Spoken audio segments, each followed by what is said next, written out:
Xo'p, hurmatli obunachilar, oshnamga kredit berdim, xolamga kafil bo'lib berdim, o'zimga qolganda mana kreditli mashina ololmayapman degan akalarimiz uchun 2015-yilda ishlab chiqarilgan egalaridan umuman hijolat bo'lmaylar, Alijon aka degan akamiz bor. Chotki o'rtada turib beradi. Hujjatidan muammosi yo'q. 2015-yilda ishlab chiqarilgan Nexus 2 ikkita detalli petnosiga to'liq laksiya borgan ekan.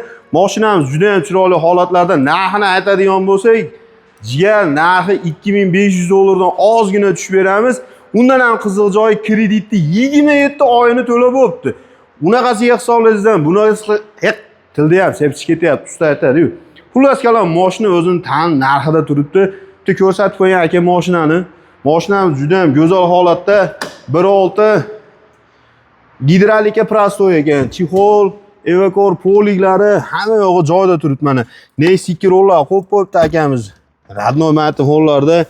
Xullas kalom, obunachilar bu mashinani olasizlar, xotirjam minorasizlar. Har qanaqa hujjatlar chiqaradi. 4 ta yumshoq balonlari, orqalari ham bir go'zal holatda turibdi mashinani. Jigar past egasining nomerini qoldirib qo'yamiz. Xotirjam telefon qilib savdolashsanglar bo'laveradi. Bizning kanalda kuzatishda davom etinglar. Like, podpisa bosib teking aka.